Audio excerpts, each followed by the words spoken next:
and I cut it off if we need to. Did y'all accept? Yes. Are we live? We're live. Is this thing on? What's up, everybody? Welcome to the Happy Tans podcast. On today's episode, we have a first. This is a first. Multiple guests, not from the same salon, different salons. Kind of a round table discussion here, thanks to Emily's idea when we were recording just a couple weeks ago. Get three different business owners on. All of you have been guests on the podcast multiple times. Two for Jenna, two for Emily. I think three for Stephanie, because we did the original one back in Hawaii. Yeah. In your car as a teacher. Yep. And now here we are. So I'll let each of you kind of do quick elevator intros. It'll be interesting because all of you, I remember meeting Jenna in Sunless Evolution. She did a video in the middle of the night doing a tan at like 3 a.m. Stephanie and I met through, Chrissy found Stephanie on Instagram and was like, you got to interview this girl. And then Emily and I met, I don't even remember, from the website, from your Happy Tans website was what it was. Yeah, which was when you were just starting out, transitioning out of the marketing career. So I'll let Emily, you can start it. Give a little short intro of who you are for those that don't know you. I'm sure they do, but go for it. Totally. Yeah. My name is Emily. I'm the owner and founder of Bronze Palms. We have two locations, one in Campbell, Northern California, another location in Westlake Village. And then we have a cosmetic line tailored to the sunless industry. Awesome. Jenna, you're next. That was so good. And I didn't prepare for this. My imposter syndrome's really getting in. My name's Jenna Julian. My maiden name is Alvarado. Most people want to know that because my Facebook name is still Alvarado. But I'm the owner of TLS Spray Tan Bar. It's in Pittman, New Jersey. It's a small town in South Jersey, right outside of the Philadelphia area. And then I'm opening a second location in North Wilmington, Delaware, which is where I live. And we're rocking it out. We're also opening more of like a mobile aspect to the business. So we're hiring a bunch of mobile artists and we're just growing and showing, basically. That's what we're doing over here. And Stephanie, last but not least. Yes, my name's Stephanie. I'm the owner of the Bronze Collective trademark and the DC area. We're located in Alexandria, Virginia, but we serve the DC area, mobile and in salon, and we've won Best of DC 4 years in a row. Amazing. Well, I was thinking about this before we started last couple of days and thinking about where you all came from to get started, all mobile. I think Stephanie, you were home salon or were you mobile both? I can't remember that. Here or in Hawaii? No, I'm talking about. But I had a home studio and I was mobile there. Yeah. Which is awesome. So Emily started mobile home studio route. Jenna started mobile I remember that from Sunless Evo. So part of what I want to touch on was kind of the early days and starting out. Cause I mean, you guys probably get messages all the time. I get emails where people are starting out, some people sign up for a website. They're looking for these golden tickets, things they can do to kind of grow the business, right? Everybody wants to get more clients in the door. You all have been there, done it now at an individual location, now trying it at a second location, which will be interesting, kind of going back to your roots. But I kind of be interested in, anybody can answer in any order, about like what you remember doing well to get clients in the door when you're just starting out. Because I mean, I know Stephanie was full-time working as a teacher. You're doing this on the side. Emily was doing it, doing her thing mobile, and you as well, Jenna. So I'd kind of be curious what you guys remember being the most beneficial thing to grow your business. Go for it, Jenna. I actually have something to say, so I'll say Go for it. I feel like starting mobile, only because I actually do get this question a lot from a lot of girls that I coach, and is it beneficial to start mobile? I think it really depends on where you're at in your life. And it's the cost of opening a mobile business as opposed to opening a brick and mortar with employees and doing the most, like the cost of doing business is so low in comparison. So I think if you're trying to like get into the industry, it's so much better to start mobile, but always making sure that there's a demand for it. I think a lot of times I'm seeing artists kind of start out in areas where there's no demand for mobile, and they kind of shoot themselves in the foot. So making sure that you have a demand for it is like the number one route. So I think for me, it was almost, there was a demand. I was in Philly at the time and there were really no mobile artists near me, or at least any that I knew of. So that's kind of what I played to. And I was also working another job. So I would do both. And also, you have to know that you like the industry first. So if you're just trying to get your feet wet, I wouldn't go into a salon suite or opening a brick and mortar off the jump if you don't even know if you like the industry.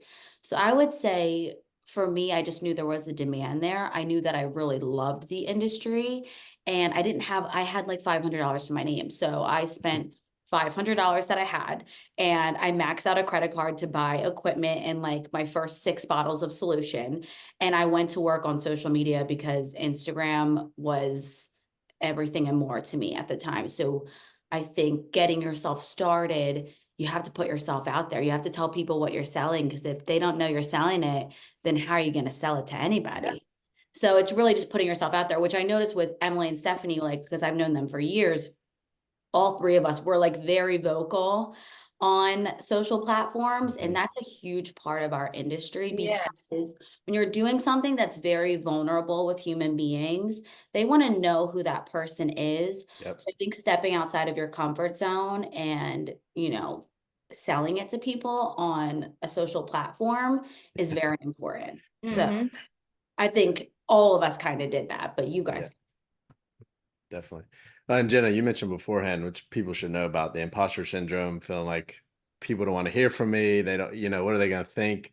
Like this goes through everybody's mind, right? So just it's good to reiterate and hear from people that are doing it all the time and successful at it and able to grow their business, that it's uncomfortable, but you still have to, stick with it. I mean, that's part of owning the business, I feel like, for sure. Yeah, for Yeah. sure. Yeah, definitely. Anything to add to that, Emily or Stephanie? Yes, I'll definitely add. I know that Grant, you talk about this on the podcast all the time. Reviews, Google reviews, and just showing up and having a good SEO online has been huge. And I'm like wondering, Jenna, don't you guys have like over 1,000 reviews or something? Last time I looked, I'm like, I need to get what she's doing. 'Cause the reviews honestly have helped so much. And for me, I of course had to move my business over 5,000 miles a little over 3 years ago, and just getting every review I can and just networking with every single person. I sent my team a funny screenshot the other day because I got a DM in our inbox, and this girl was like, "Hey, I met you at the bar the other day. I want to book an appointment." I'm like, yep, even networking at the bar, you guys, that's what I'm doing. And I will not stop ever doing that. So just networking and getting Google reviews has been huge for us. Mm, For sure, for sure. I Yeah, agree. when I started the business, Instagram was really hot, kind of how like TikTok is hot right now. So when I started out, I made a list of all of like the local like wineries, wedding venues, bars, and like concert venues, in addition to like sports venues. And then I went in and engaged with all of the girls who fit my ideal clientele from there. Nice. And then I literally spent probably 6 weeks. And then of course, Instagram like will think you're a spammer bot and would like turn you off. So you had to like wait an hour before you can restart again.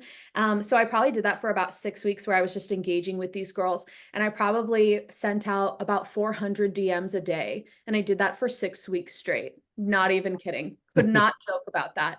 Could not. And now that we have the second location, I pay other girls to do that for me to promote Mm. West Village, because I don't want to do that.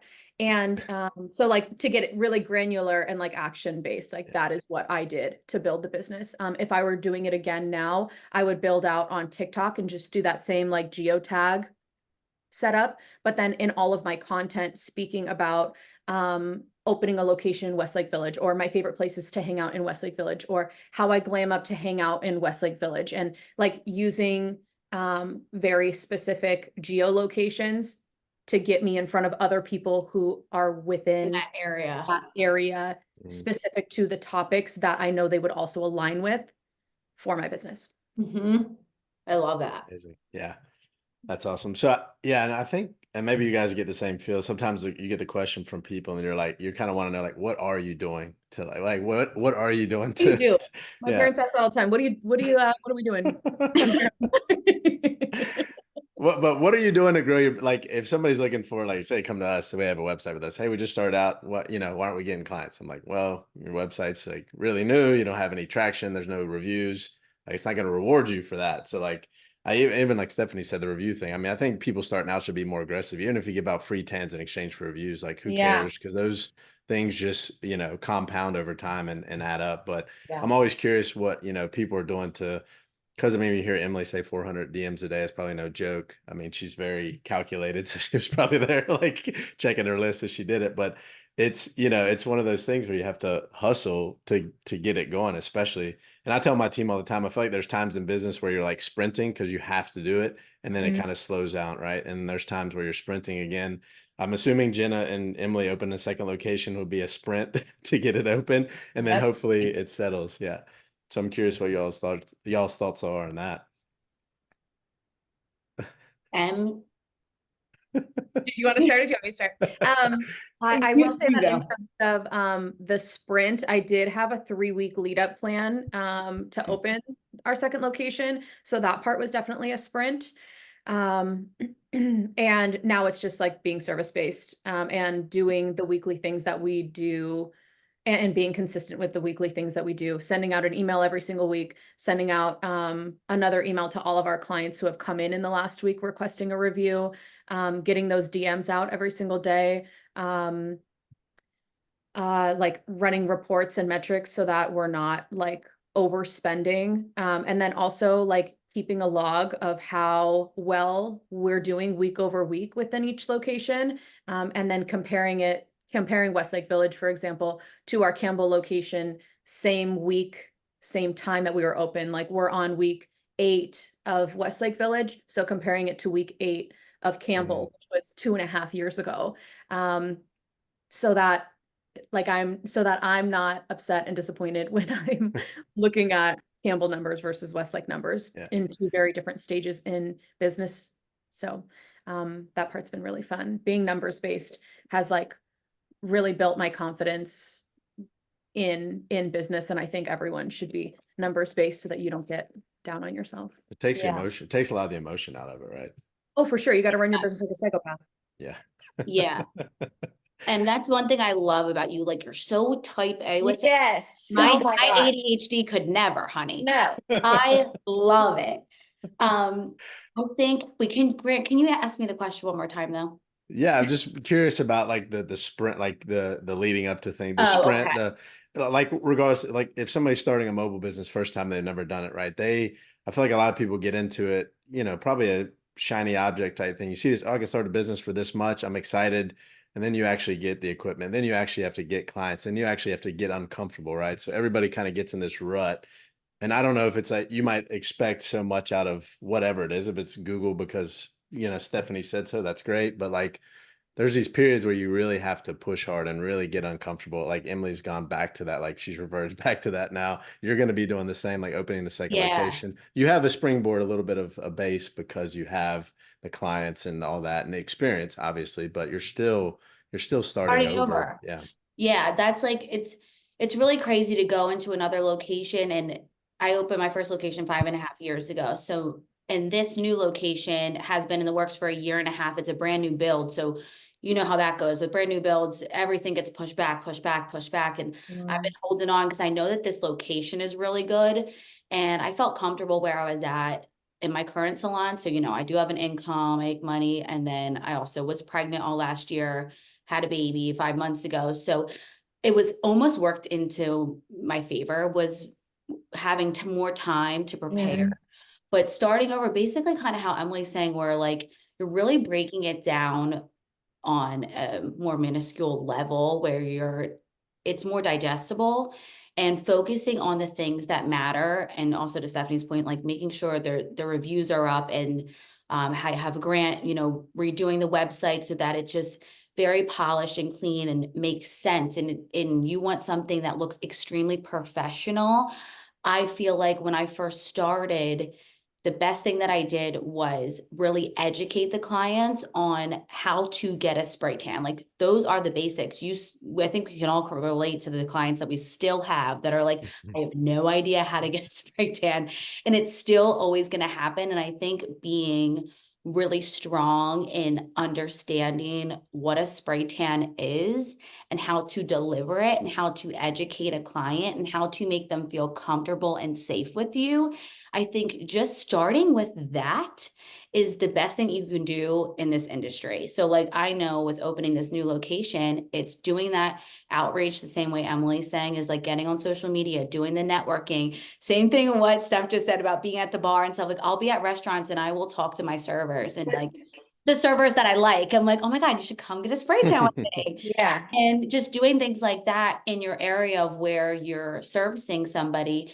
those are the basics that you should never get away from, no matter how long you've been in your industry. Like, always making real life human connections with people are going to build your business. Yes. I tell Oh my my God. employees all the time, we are not chasing the next new client. We are chasing to keep the clients that have already been in our door for at least 1 to 2 times. Because once we get them in that third, fourth, fifth time, more likely than not, they're going to stick with us for a long time.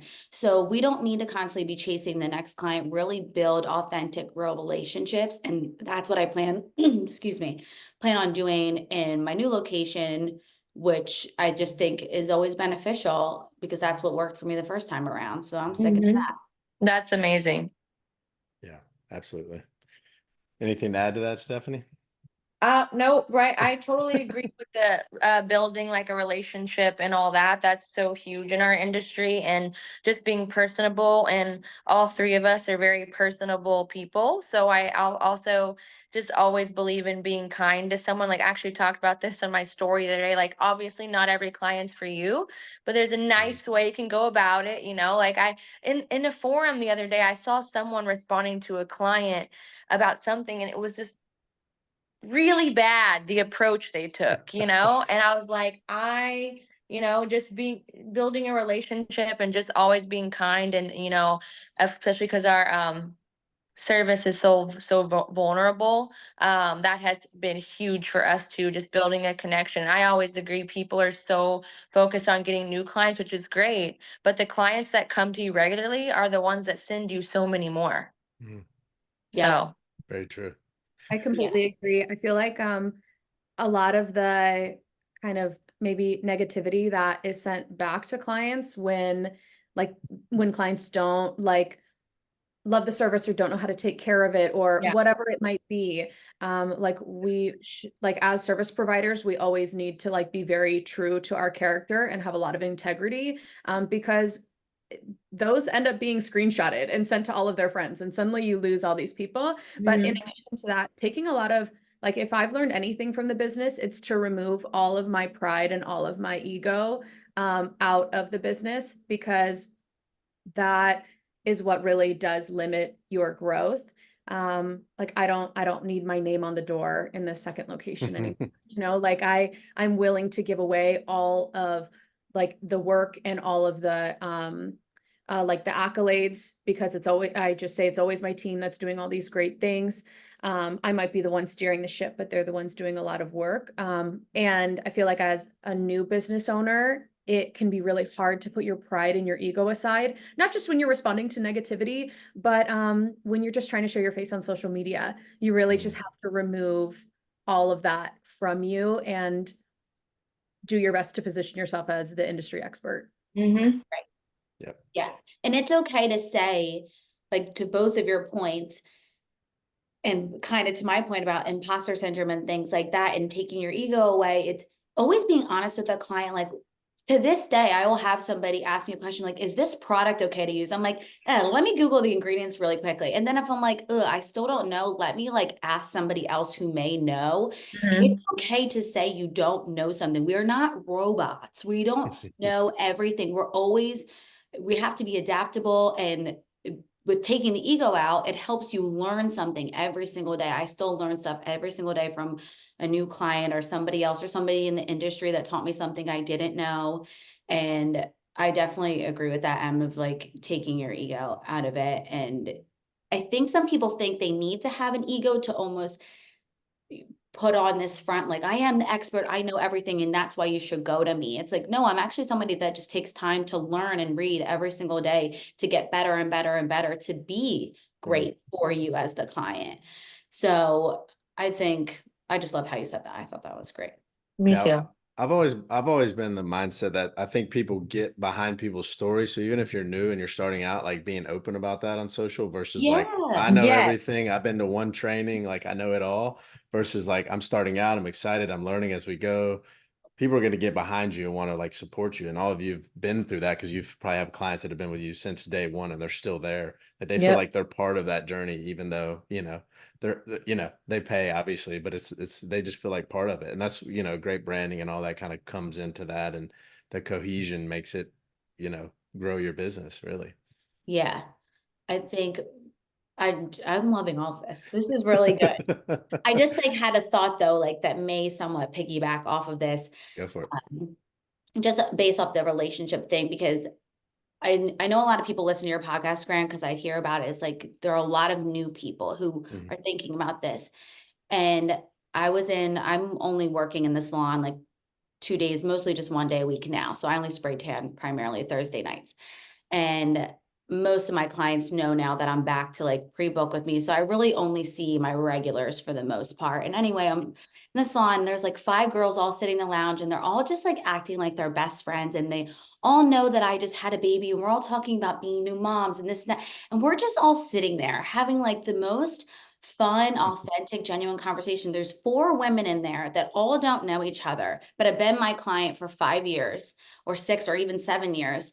And I just like had the best feeling of like, wow, like this is what it feels like to create like real relationships with people, because there have been tons of spray tan salons and mobile artists that have come up after me in my Mhm. area. And these women right here still pick to come here, even though I hadn't been here in 5, 6 months. Like Mhm. I'm just ramming that home because that's how you create longevity Yes. in your business, Yep. and to Steph's point when she said that, like, those are the people that bring you client referrals and talk about you, and they're walking around with your name on their back because they're wearing your tans. So I just do want to ram at home that the relationships really matter. And I tell my employees all the time, like, you could give a really not a bad spray tan, but not the best spray tan one day. But if you treated that person with respect, made them feel really cozy and warm, and you followed up with them after and gave them room to tell you, hey, I didn't love this so much, but like, what can I improve on the next time or whatever? um, that helps with the relationships as well. Again, taking away from the ego of like, hey, how can I help improve your service the next time? How is that shade for you? How is that application? Do you need less on your hands? Do you need more on your face? Do you need a longer processing time? Whatever it is, it's just maintaining the relationships. Mhm. I completely agree. It's all about caring about your clients and positioning them as like they're the star of the show.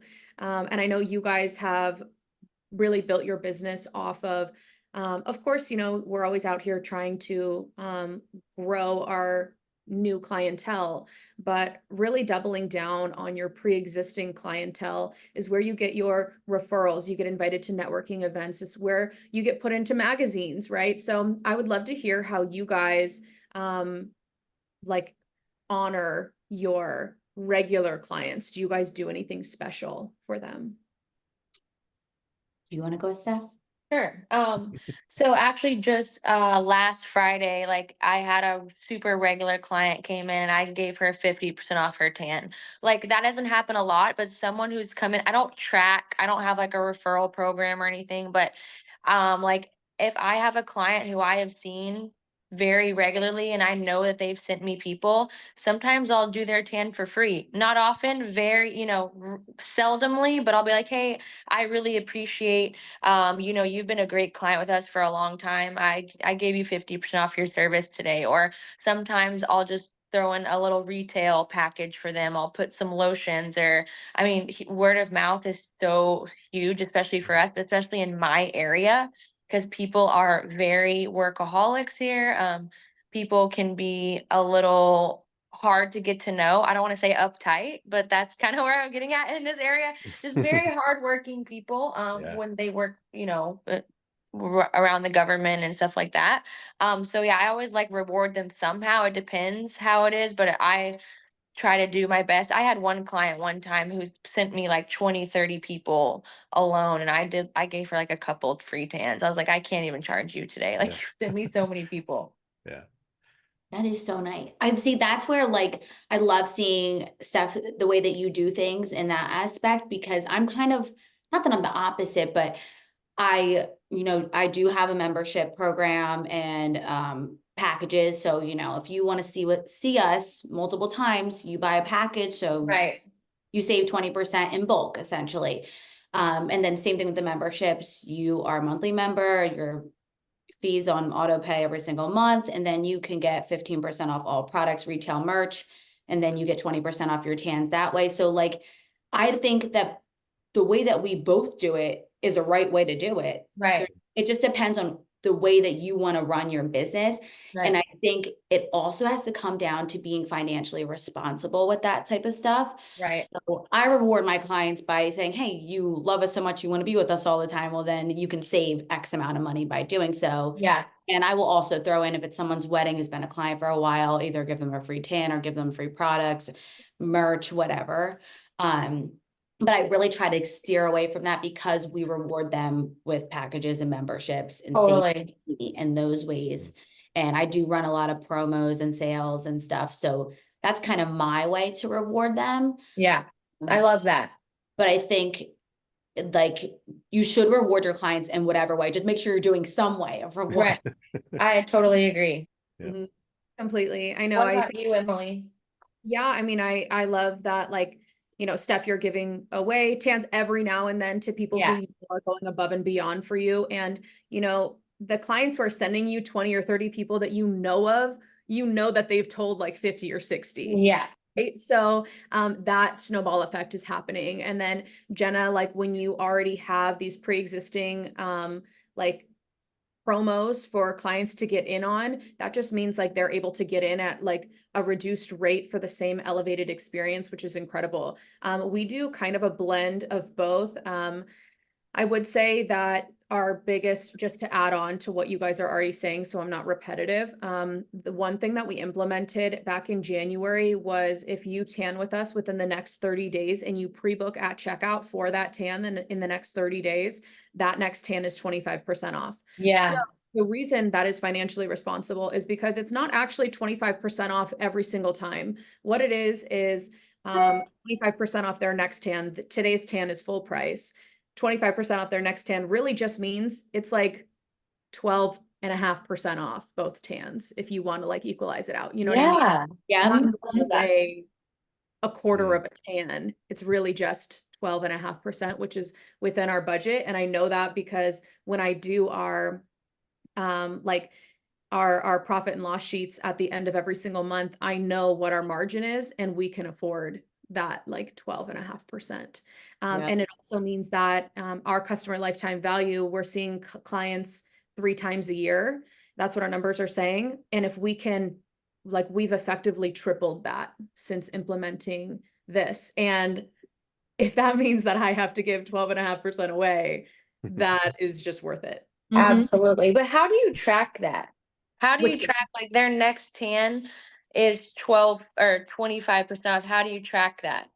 Yeah, that's a great question. So in your POS, they have to pre-book at checkout. So it's like in the next 30 days, I'm going to put you in with this service provider and it's going to be 25% off. How does October 15th at 2 p.m. sound? Okay, sounds good. Then you put them in and then you put the discount code like already at the bottom. So you just Oh. like We're it's checking them out discount code. again for it. Yeah. You don't check them out. You just add their service into that day in your appointment book, and the discount says pre-booked at checkout 25% off, and you click that, and then it's attached to the What appointment. POS system is that? I use Square. Me too, but we don't use that for booking. So I think that's why I'm confused. Yeah. Why don't you guys after this call just like share with me what you use, and we can kind of finagle it, and maybe Yeah, I can- because both Jenna and I use Vigaro. Okay. Well, give me 15 minutes, ladies. Love that. That's a whole other thing. Oh my gosh. The booking systems, the credit card processing fees, that like I can't. Do you use Vigaro for your payment, Jenna? Yes. We do not. I will never switch to. I heard it's terrible.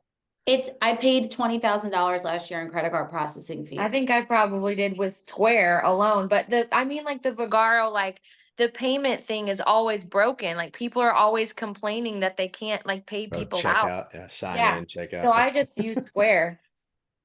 So you can connect it to your Vagaro and it's fine. It doesn't mess up your reporting or anything? No, I can't. That's a little bit of an issue, but it's not that big of an issue. But yeah, Square is so much more reliable, and I do all of my payroll through Square. All our clients strictly only book through Vagaro, not through Square. Right, because that's what I didn't like. I like that Vagaro, like everything's organized because I do packages, memberships, all the things. Yes. I also remember we do client loyalty rewards, so they earn points on every single thing that they buy, and then they can use those points to buy other services, buy products, whatever. So Yeah. everything is structured in Vagaro. That's why I'm like, oh my God, I couldn't imagine or fathom No. having another thing to mush together. Seriously, especially with all the stuff you do too. Yeah, you're doing just fine with that. Ugh, And but you've got I'm Gusto married to too, them. right? Yeah. I'm married to them, unfortunately. What'd Yeah. you say, And Emily? you're in Gusto too, right, Jenna, for payroll? I use Gusto for payroll, which I do love, and Gusto does link up with Vagaro now. It's like a new thing that they did, but I haven't even linked it because it's so easy on Gusto. I just type in the hours, put in their credit card tips, and keep it moving. It takes. Yeah. I have to do that today. Me too. Payroll day. Oh, that's awesome. Well, These are yeah, so funny that that's not automated for you. What? Mine's automated. I just have to run it. But I don't know why. Jenna, you need to link yours so you don't have to type in anything. I am Yeah, a that is so psycho. I feel 2010. I get nervous with other people's money. I'm like, I have to make sure this is correct. And my employees have an issue where they forget to clock in. So I have to like double check. It's a whole thing, you know. So that is a problem using Square and Vagaro's. I do have to log in some things. It is automated, but I do have to add in some numbers on most weeks, because if a client cancels, we do have to charge them through Vagaro. We can't charge them through Square because they booked through Vagaro and that's where their card is on file. So I do have to plug that in every week, but it takes 10 minutes if that, and it's worth it just to stick with Square for everything else, because Vagaro is just so glitchy, but I don't want to switch either. It's too much work. Too much work. Yep. Too much work. yeah. Well, Jenna, one thing you can consider, Emily and I came up with this concept the other day, of founding members for the new location, kind of like we did with Sunless Evo. For the first 100 people, 200 people that register as a founding member, you get like a lifetime discount. Maybe it's different from your Ooh. membership, but to like get people in the door and create some excitement. I don't know if Emily's ran with that. We just talked about this like 2 weeks ago, but it was No, kind of I love yeah. that is a great idea. I love that so much. And it'll be me, myself, and I working in Yeah, the new exactly. 1,600 square foot salon. I can't wait. Just like your OG day. Remember? Literally. You moved into that location and you're like, this is gonna be so fun. I'm gonna ball out all by myself in these 3 rooms. I Phones did. Get off the hook, solutions everywhere, people calling, trying to book Answering the phones, running around, dripping sweat. 1,000%. You know what? There are some things that, your brain just won't block out for you. As just No.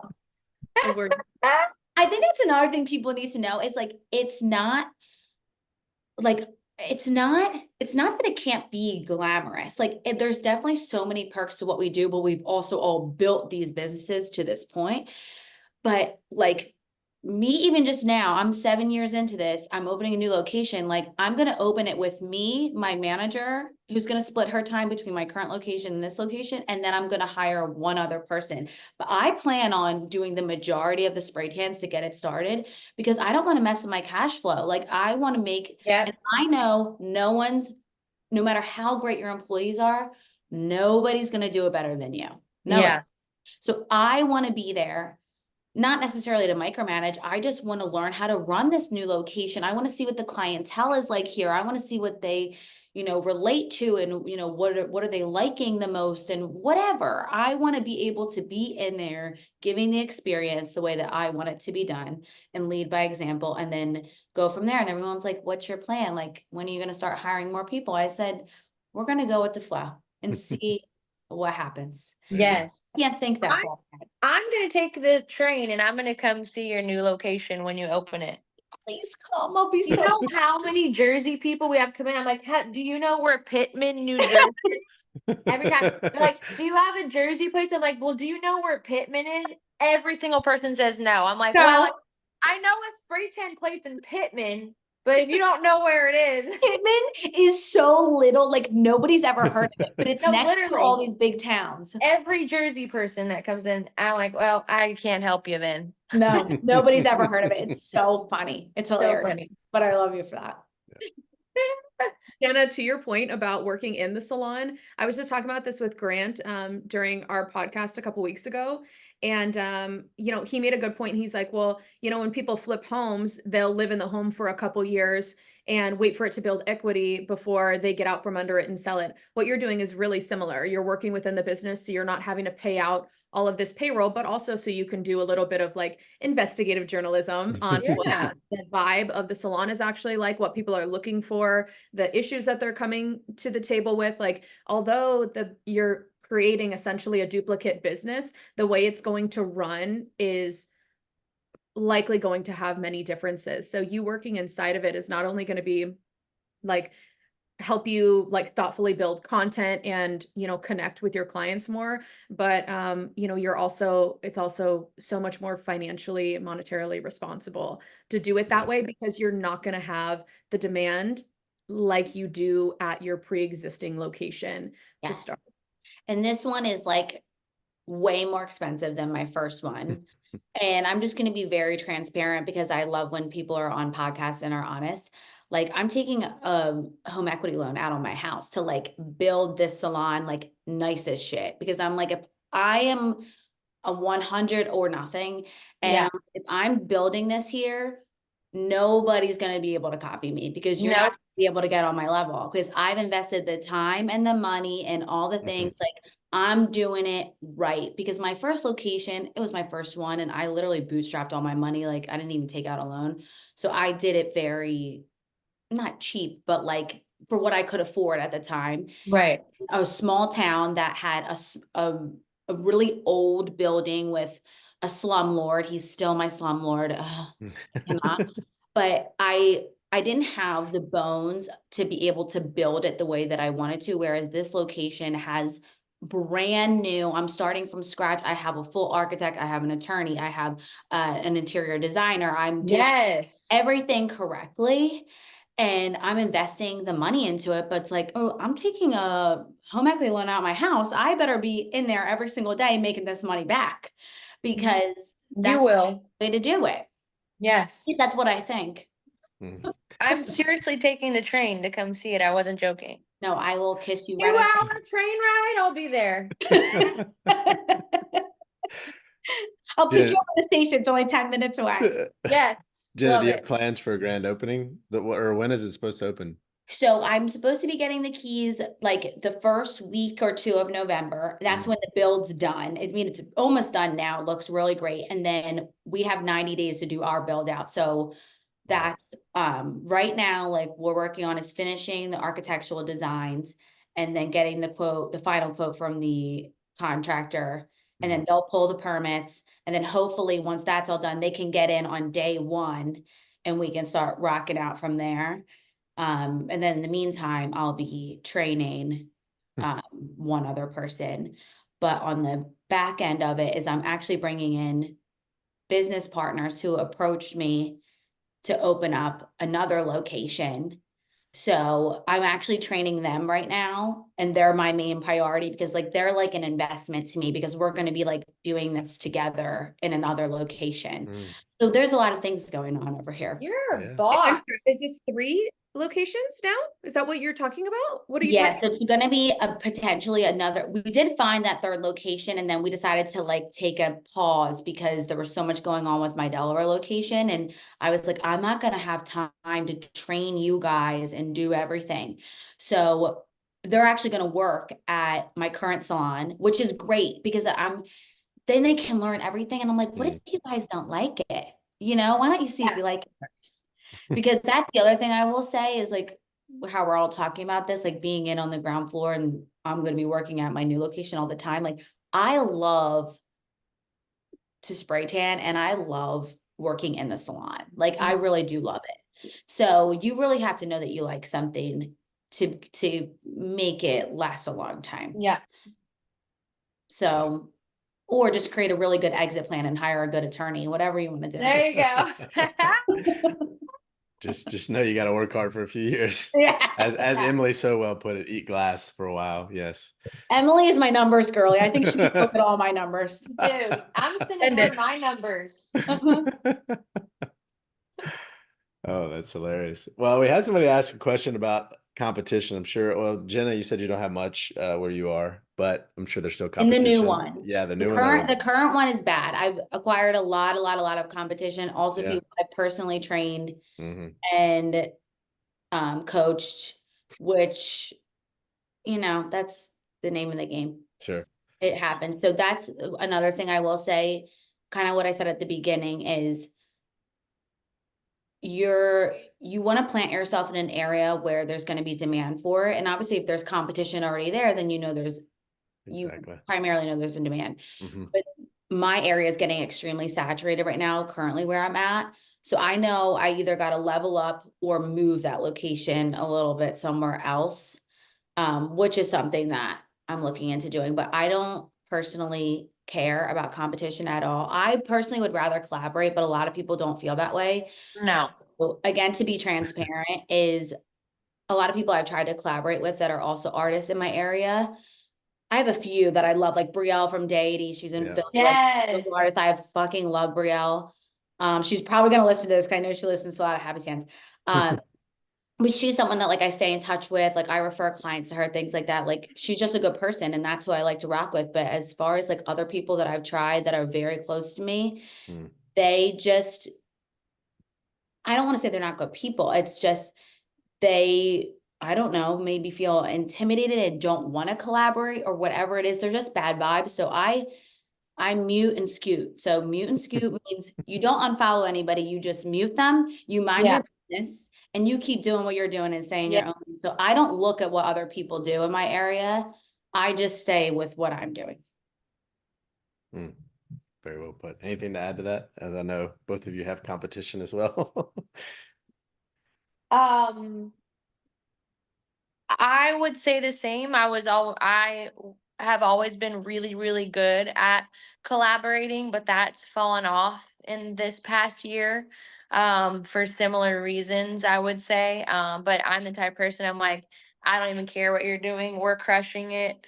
And I'm not out there to steal anyone's clients, or do anything like that. I just know that I'm focusing on what's going on here. But I send people to other artists all the time. Not, and there's not a whole lot of competition where I am, but um I did just have something happen with a local competitor recently too, where we kind of had to part ways. So that was that was something new for me. It's for the better, but I feel like I'm too nice sometimes, and I have to remember not to be too nice I to can my relate. competition. Yeah. I get it. Yeah. No. I feel like you always got to do right by the client too. Like there's some, Yeah. right. So there's that too. Emily, you're going to add something?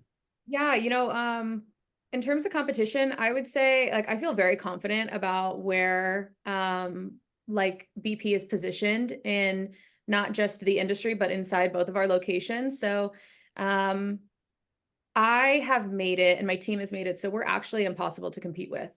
That being said, our location is also very different in comparison to other people within like the area where there's a lot of mobile artists. There are people who have home studios. There are people with salon suites. Parking is kind of crazy. Most places are not well lit. And we really have that dialed where we have really good parking. We're not on a super main road. We're really well lit at night. And we have the availability versus, when you're solo, you're working like 4 nights a week or 3 to 4 days out of the week. Whereas we have people who, I have 7 girls in our first location. So we are open 7 days a week, and we do have a lot of availability for people who want to come in on those really hot Tuesday, Wednesday, Thursday, Friday nights. So I just think like but then again, because I do have a larger overhead, our prices reflect accordingly. And we are trying to be this luxury boutique. Like I say that our salon is like the Victoria's Secret pink of tanning salons. And that's how I want us to be. So that means like, you know, like I find that other competitors within like my same area, we just come to the table with different qualities at different price points. Like we don't offer mobile. Some people like mobile, like those kind of variations. So I mean, the same people who are shopping at Whole Foods are not the people shopping at like a Walmart, not shopping at Trader Joe's, not shopping at Target, right? So I think there's a little bit of diversity and blend for everybody. And Yeah, I really like that answer too, because it's the same for us. Like there's obviously artists that pop up and we have competition, but like we have 5 spray tan rooms here. We have availability, we have staff. Of course, spray tanning, a lot of people book it last minute. And you know, when you're solo, you can only do so much, which of course you have to start somewhere, but you know, we have late night hours. We have we're open Monday through Saturday. And so there's just those options that we are able to offer just by having a larger salon and having a more of a staff too. So it's kind of hard to compete with us. Yeah. agreed. Yeah. Kind of goes back to when you're starting out, that sprint, like you have to take those appointments. You have Yeah. to be flexible. You have to answer the phone when you don't want to, right? And then as Yes. your business grows, you have the ability to either somebody else is going to answer that or I'm not going to answer it. I'll get back to them whenever, you know, which is one of the benefits of owning your own Basis business. in business. Yeah. Yeah. Yep. Yeah, I think this was asked in your group, Emily, it was specifically about how are you able to scale so fast? I think, you know, for you, 2020 started and now, you know, second location, albeit it's just you starting out, like you said, you're testing the waters, going to fill it out, get the footprint there, and then you can grow from there. But any advice on scaling so fast? I think anybody that's listened to any of y'all's interviews or listen to this and you kind of hear all this stuff that's happening, you can see all these pieces that come together to be able to achieve that. It's not an overnight thing. It's not a website thing. It's not an Instagram thing, right? It's collectively all these things coming together. But anything that sticks out in your mind, anybody's welcome to answer this. Obviously, I was just asking Emily's group, but I'd be curious to know if anything you put your finger on that you would say was helpful in that regard. Yeah. I would say that I really kept my head down and worked and did everything that I knew was going to move the business and move the needle consistently. Like I was not doing anything unless I was going to do it for a minimum of 4 weeks. And I've always been very disciplined like that. So I always carried that into the business. So being disciplined about what you know these industry leaders are telling you works, being consistent on social media, showing your face, posting every single day if you think that that's called for you, reading business books from people you admire, and then really just emulating the type of business owner you want to be and sharing about that. And one thing that I really kind of shot myself in the foot with was telling other people what my plans were instead of just executing. Because, you know, I love my family and I love my friends, but when I share about this next step that I'm going to take, they want to protect me and they want to say things like, no, you're doing so good. Just hang out. Like, no, just enjoy this time. Emily, you're still so young. You should be traveling and live, laugh, loving life. I'm like, well, I do live, laugh, love the salons. Okay. And I've really taken that back a little bit. And now I only confide in people who I know are going to back me and who say that is an incredible thing. And that I know are going to check up on me later and be like, how is that going? Did you get all of this out? What has fallen off? You know, that is really what has like encouraged my growth over the last like 2.5 years between location 1 and location 2, who I reach out to for support and what I'm doing consistently. Yeah. I love the 4-week thing. That's a good plan there. Can't do Yeah. things every Yeah. once in a while and expect your business to change like that. Like the amount of effort that you put in at the beginning, at the beginning, because I know you guys this is a testament to you guys too, that like at the beginning, the amount of effort that you put in equals the amount of success you're going to get. After a certain amount of time, once your business reaches a level of maturity, it's not like that anymore. You run into like the law of diminishing returns, but for the first like 18 months, Yeah. the amount of effort that you put in equals your dollars. Yeah. 100%. Love that. I love that. Anything to add to that, Jenna? I mean, Stephanie, although just a single location, you still had to relocate, and you essentially were starting from scratch. There's nobody traveling from Hawaii to DC to get a tan. So, No. anything to add to that? No, I think what Emily said it perfectly. What you put in is definitely what you put out. I also think being organized is something a lot of people do not know how to do. And like Emily, extremely organized. So Yeah. that's how, that is something a lot of people like you may know how to spray tan, but you've got to learn how to run a business. And there's so much organization that goes on. And just being organized is huge. Even if you're not a very organized person, just taking a step back and learning how to be a little more organized, or just taking certain steps to do the things you need to do. Because if you may be in a perfect location and have a great salon, but if Mhm. you're not organized somewhat, your staff's gonna fall through, your salon's gonna, it's just not gonna be as successful as it could. So I just think that's something that a lot of people don't realize that goes into a business as well. I need to be as organized as Emily. Me too. Same. Gosh. Agreed. And I think put in as many things that you can, like to help you stay organized, put as many things as you can on autopilot, Yeah. and that will help you not feel so overwhelmed. Because in business, you can feel so overwhelmed by all of the moving parts, right? And then also to the organizational point and kind of what Emily was saying is like, don't just give yourself busy work. Give yourself work that actually moves the needle. Like I had to check myself multiple times. I'll go off on my ADHD tangent. It's like, oh, well, I just saw this one email. And now I decided I want to private label this. And then I'm creating the labels. And it's like, hold on, let's pause that. Do I need that? What do I need that for? How much money is that going to cost? How much money is that going to bring back? Like always check yourself on what work am I doing? And is that actually making the business better? And is that actually bringing in profit margins that benefit my life? And as much as I love my clients and the salon and my employees and like everything that it comes with, I love myself more and I love my family more. Yeah. Oh my God, are there fireworks going on? Yeah, I don't know Yes. why. What is going on? That wasn't cute. Wow. I don't know what. That was real weird. That was perfect. That was good timing. I love myself more. I love Explosion. it. But I think what I'm bringing up things that I like talk to girls about that I coach. Mhm. And it's just being very clear on what you want out of your life. Mhm. And for me, it's time. Like now being a mom, like my time with my son is like the most important thing to me. So what can I do in the business every day that's going to help automate or do X, Y, and Z? So that frees up my time where I'm not trading time for money now. Like I'm still able to make money, Yep. but I can do my things as a mom and Totally. like that. And that just doesn't mean me having a kid, like anything that your life looks like for Emily right now, where you're saying, my friends or my family are like, go travel, do this. Like, it depends on what your personal priorities are and things that you care about and things that you want to do. If you want to be in the salon every day, then you freaking do that. Yep. But you have to be very, very clear as the business owner on what your goals are and what that means.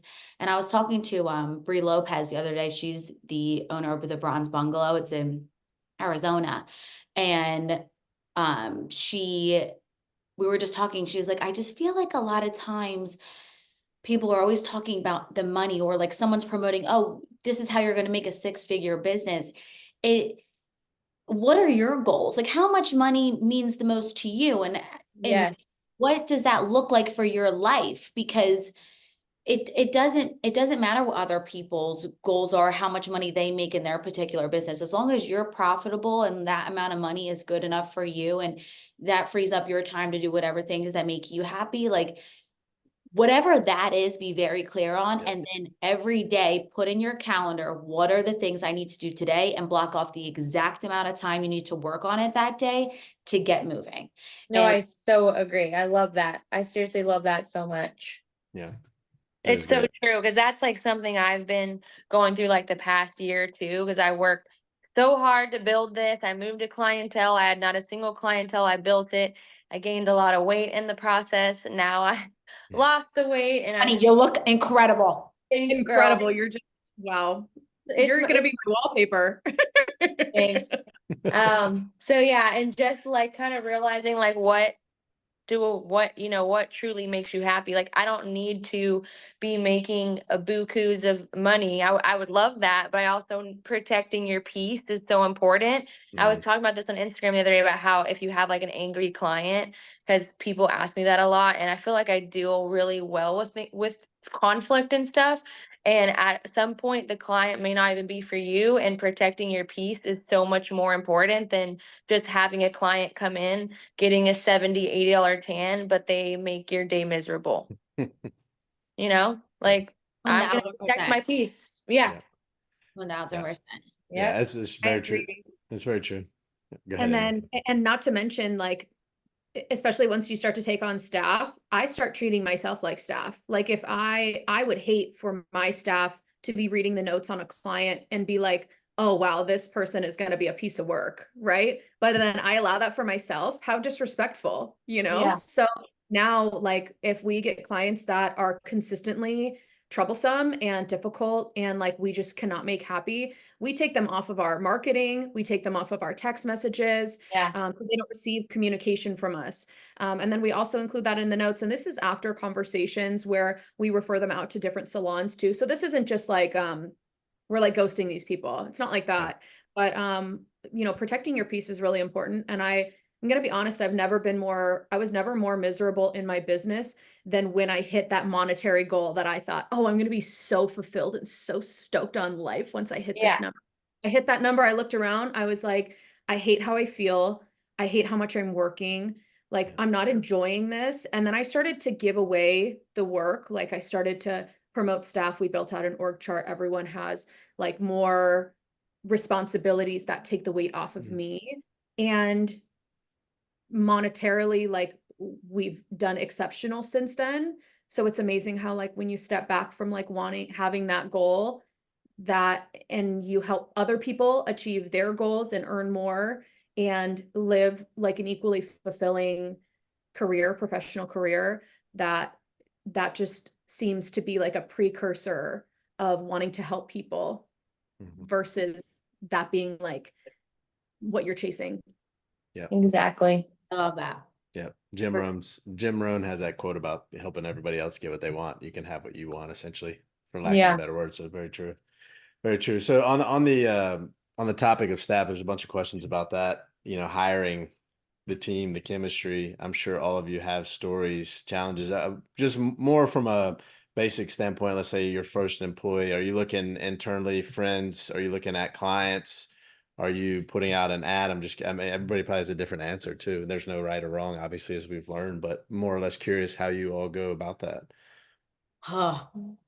I just will say, like, if I look at Emily and Steph, I will be like, oh my God, you guys have the best employees ever. Mhm. I currently feel like where I am right now, I love my girls that I have. Like, they are loyal, they're great, they're respectful. Do they do everything perfect all the time? No, but who is ever, and neither am I. Right. But I think a lot of people have this perception when they look at other people's businesses, like, oh my God, you guys have the best employees. It's so easy for you. Hiring is a bitch. It is the worst thing in the business. I hate it, loathe it. I hired 2 employees this summer, did all the work. I spent so much money training them, investing my time, and both of them quit so quickly before we even got them off the ground because of this reason or the next. And it's happened a bunch of times. Or you'll have people that you hire, no matter how many contracts you make them sign, NDAs, non-solicits, whatever you're doing, people will fudge you over. And it just is what it is. What I've learned is really trusting your gut from the jump, whether you feel like somebody works well or not. That is just my number one thing that I would suggest to anybody. Right now, my 4 employees, 3 of which I have previous personal relationships with. Mhm. So that worked to my benefit, and one of which was a longtime client, and then now she's actually my manager.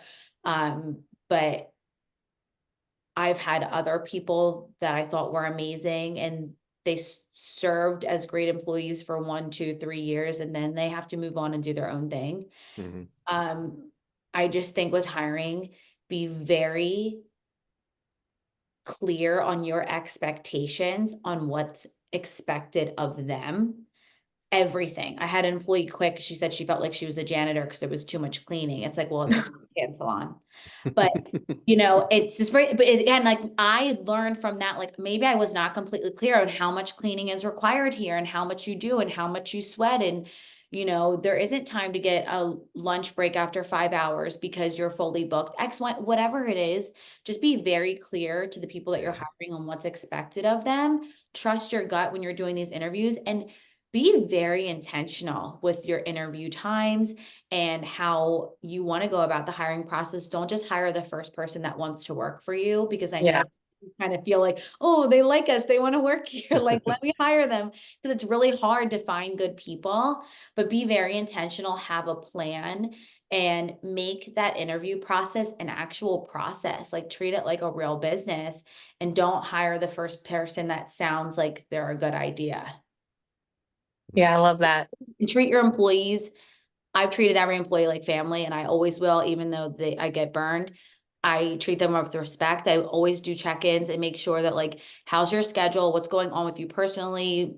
What's going on with you in the salon? What can I do better to Yeah. help you get better in X, Y, and Z? Have action plans for them. It's like, be very involved with them is just one piece of advice that I would say. Not that it always works out, but I think for the majority of it, just being clear with them and treating them like family. I think it's really important to treat your employees like family. Yeah. Agreed. Agreed. Emily, anything to add? Yeah, Jenna, I'm like right there with you. I mean, I have done mentorship calls with you since the beginning of time. And, you have always said, like, when you start to hire people, like, you need to implement regular check-ins. And I swear those have like really, really helped the business, not only just to check in with staff to make sure like they, enjoy the work and they're enjoying their clients, but also so that like to ensure that the shifts are working with not only their personal life or school or relationships and family and different things going on in their life. I think that element, that like who you work for matters, who you work with matters. Do you like everybody that you're working with on staff? Like, is there anything within the salon that you would like to see different or changed? Even if you just come to me with the problem, I can likely implement a solution.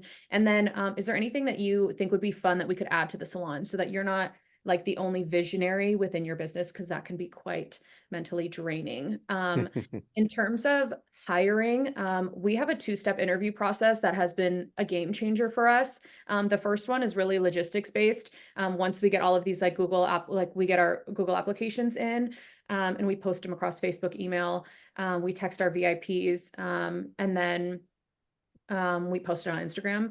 And our two-step interview process has been really great. It's a 5-minute logistics interview to make sure they have the hours that we need to fill. In addition to like their understanding of like the cleaning expectations. It's about 30 to 40 minutes of cleaning every single shift. You're running around all day, you're on your feet, you're lifting boxes that look like they're 5 pounds, but they're actually 35 pounds. And you guys know how this goes. And Yes. the social media expectation is one that like not every girl loves. Like the expectation is that you are a bubbly, fun, silly, goofy girl on Instagram. Like that is the expectation. And I always make it clear at the end of this logistics call that this is a position for an extrovert or someone who's trying to be more extroverted. Does that sound like you? And not everybody is going to align with that, and that's totally fine. This is a 5-minute logistics call. Our next one, they come in and not only meet with me, but either our assistant or our salon manager, for like a culture fit to make sure that like the vibes are fun, and that they could see them around the salon assimilating with the rest of staff like really cohesively. Because I used to be the one just leading the interviews, but I find that a lot of people who come in and interview are very proper when they meet me, but are a little bit looser when they meet with other staff. And I would prefer that version of them because I don't necessarily need like a super cool corporate girly that is going to be polished, which I respect. And I know it comes from a place where they are just trying to meet me where I'm at as the owner. I find if it's not a yes to the logistics interview, we don't even move on to the in-person. And then if both myself and my assistant or salon manager do not say yes to the in-person culture interview, it's a no. And then we all just work like dogs until we find the right person. Wow. Yeah. I like how she said it so nonchalant. Yes. We all just kill ourselves until the next person goes. I mean, what is the alternative? We've all Yeah. hired out of desperation before. Yes. We've all done it, and then it screws us. You That spend was the word I was money looking to for, was train it. desperation, is don't hire from Don't that just place of work like desperation. crazy. Double Work book so much people. harder for the next month to get through it until you find somebody that makes sense. Yeah. Yeah. What, Stephanie, go ahead. Steph. Oh, okay. Yeah. I am so fortunate with my team. So I just feel like my answer is just like not typical, but my team is this shit, as is everyone's. But my team, I have found the best, and I actually took a little bit of advice from Jenna a few years ago. I feel like maybe you posted this, keeping mostly part-time people and not a whole lot of full-time people, I think is great in case you ever lose someone. It's not that it's not terrible on your schedule and you're not having to call and cancel or having someone fill in for, 60 tans that week. But I have every single one of my employees has been a client of mine except one. My most recent hire is the first one we ever hired that was not a client. And she had actually interviewed for me years ago and has like inquired so many times. I do a 30-day trial period with them where I am training them, and just to kind of make sure that their personality is the right fit, because I hire based off personality, and then I will teach you everything you know, because as you guys know, in our industry, personality is so important. And we're working with these people all day and we're all working together. We have to have a good culture. We have to have a good working relationship, or else the vibe is just off. So just creating that culture amongst my staff has been huge. We all genuinely like each other. We want to make sure everyone's doing okay. Everyone helps each other out. My salon also is a bit different because we're strictly commission. And I think that has I don't, Emily, yours aren't strictly commission. I know Jenna's aren't. You're like a little bit of both, but Emily, you're hourly, right? Yep. She said, yeah. Oh, okay. Maybe she's muted. Oh, because I know California is weird on the commission stuff too. I don't know where I was going with that, but yes, I know hiring my clients has been super helpful and for me, and because you kind of already know, like if a client is a little crazy or if they're a little level-headed Yeah. when they've been no, coming to Steph, I have to touch on that. I think there's a lot of employees that I had were clients first, and they did really well. Yeah, I think it's helpful because you know their personality, and you also know if they get your business more, they get your vibe more. So it's like, what you're kind of signing up for here. yeah. So I think that's almost the easiest way, is going Do you feel like that worked for you or it doesn't work for you anymore? Yeah, I think that it does. And I think Yeah. I'm glad that you said that helped my little tidbit about full-time employees versus part-time. I think so. Part-time works a lot, and I've noticed the girls that did work for me full-time, that's where they started to get, for lack of a better word, greedy, where it was like, well, Yes. I have all these own clients. I'm just going to leave and do my own thing. Why am I giving Yes. you a portion of my money when I can have all of it? And not that you don't want people to win, grow, develop, and do their own thing. Your employees aren't supposed to be with you at the spray tan salon. They're not supposed to work for you for 20 years. Right. You also have to make it make sense for your business, so they're not, taking all your clients out of your book and running away with them. So I think, just strategically speaking, the part-time route is better. I like it too. I love that you do all commission. I think I may switch to that.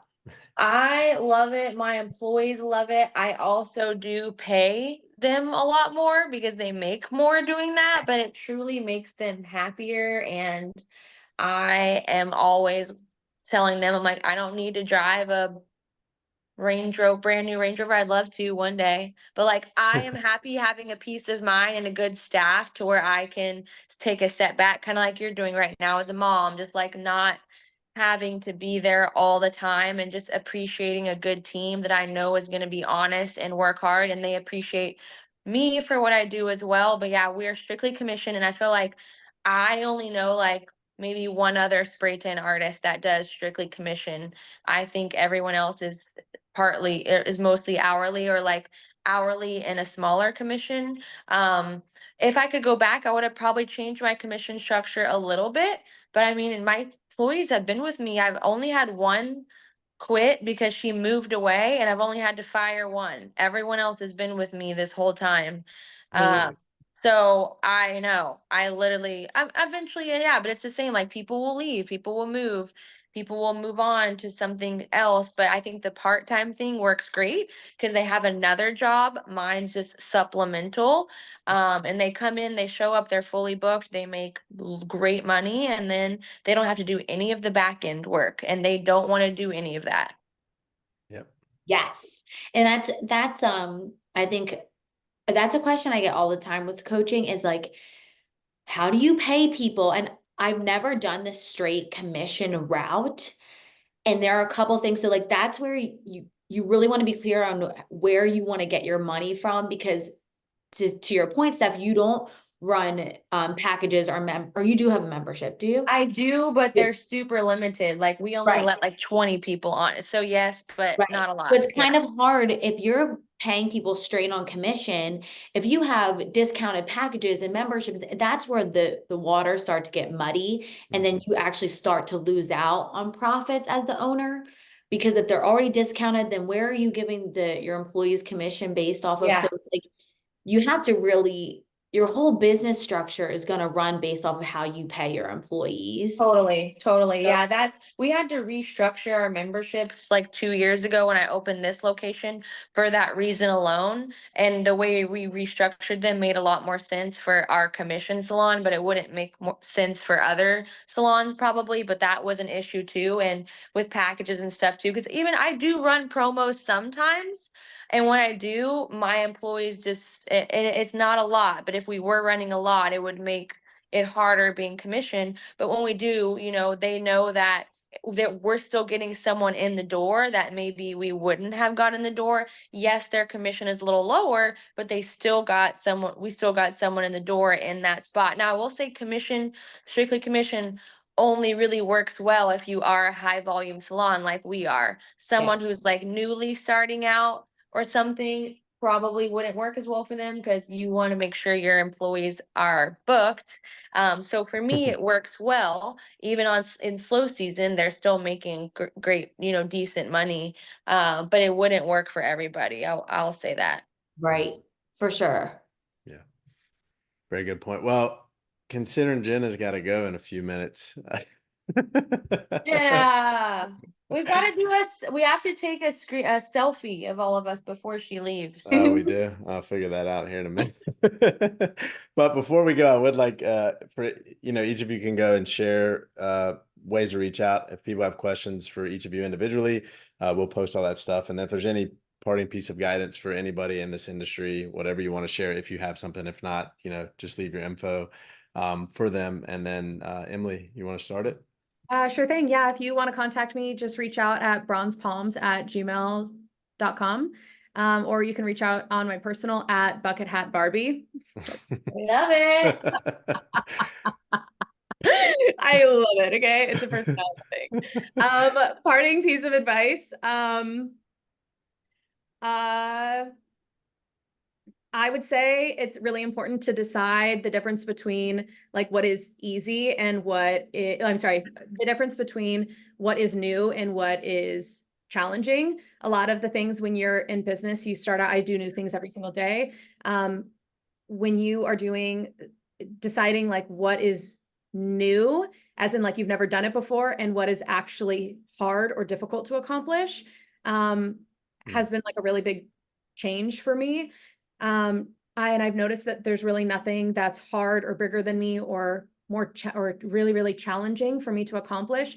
It's just new. And I feel like that takes a lot of the pressure off of accomplishing things on a regular basis. And doing new things consistently allows life to be more fun and fulfilling and enjoyable. So anybody who's starting a new business, just keep your head down, work really hard, and decide that this can be new and easy instead of new and difficult. Yeah. Growth Yeah. mindset. I love that. Yeah. I Very love good. that. Very good. Advocate. Jenna? Hey, I'm up. Jenna, Go ahead. you're up. Jenna's up. Okay, so how to find me? There's lots of ways. So our Instagram is TLS_spray tan bar. So you can always reach out on there, whether it's me or my manager Avery, one of us responds to the DMs. And then my TikTok is the Juice with Jen. So you can find me on there. Or personally email me jennajulian@tlstans.com. I do offer one-on-one Zoom coaching. I actually have 2 calls later today for that. And I just love, talking to other people in the industry who are, even if you're a veteran, I have a lot of veteran girls that I coach just to like shoot the shit with and compare notes and do things like that. Because sometimes you need somebody else to just look at your business from the outside and point out things that you just may not notice. So I love doing that with other people. So if you need coaching, just reach out to me. I would love to help you. But to piggyback off of that, my advice would be to always ask questions and always be curious and always be learning more about the industry as it's ever evolving. Notice new things that come out. I know like sweat resistant tans have become like a newer craze over the last year. Like be interested in it. Find out what are the new solutions that did come out and test them on yourself, test them out on new clients. Just always try to keep up and just ask questions, ask other people who are where you want to be or where you think that you may want to be, and just be very curious. There's no shame in not knowing. Like, I don't know 90% of this industry. There's so many things I don't know. And I will just point out one thing with bronzer. Do you guys believe in bronzer and spray tan solutions or not? Of course, I do. For 2 days or 3 days, yes. So I'm half and half. Same. Okay. Just need to Half and half. Yes, I do. Yeah, I know, because a lot of people talk about that lately. I'm like, It's a little nuts. I know. Okay, that's my field. So if you need me, come find me. We'll save that for the next one. Yeah, for the next one. Go ahead. I worked with Jenna for about 1.5 years when I started my business, and it has been like truly transformative. So if you guys want to work with anybody, I would say these 3 are like the golden nuggets of the spray tan industry and can get you everywhere and further than you've ever wanted to go. You guys are all my favorites. Very true. Yeah, and I would just send Emily like 17 voice memos back to back. So yeah, still do that. That's funny. I love it. Stephanie? Okay, so you guys can find me Instagram at Spray Tans by Stephanie. That's the best way to reach me. I will likely voice memo you back because that's the way I communicate. Word of advice: be consistent online, be consistent on socials, show your face. That being consistent is so huge in our industry, and get yourself reviews as much as you can. Whatever you got to do to get the reviews, network with people. If I would have started doing that years and years ago, my business would have progressed so much quicker, but I was always scared to be online and I'm like, people don't want to hear me talk. No, people will ask the most random questions all over my Instagram all the time. Mainly when I'm talking about personal stuff too, is what they really love to hear. So get yourself online and be consistent. Yeah. Awesome. Well, thank you all so much for joining. I hope everybody enjoyed this, this first time we've done this. Hopefully we come back again soon, do this again. Once Jenna opens her second location there, she can show us. Yeah.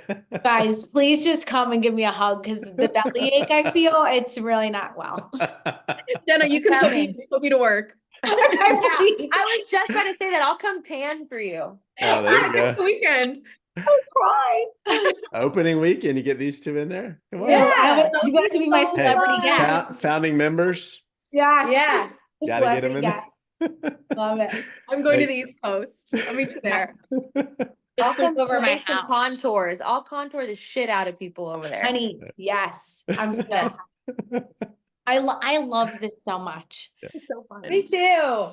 It was just so sweet. It was. Thank you guys for joining us. Great idea, Emily. Thank you for repeat guest back to back. Emily, great job. Yeah. Everybody have a great one. This was Guys, so I fun. love Love you guys. I'll text you guys later. I love you. Bye. Bye.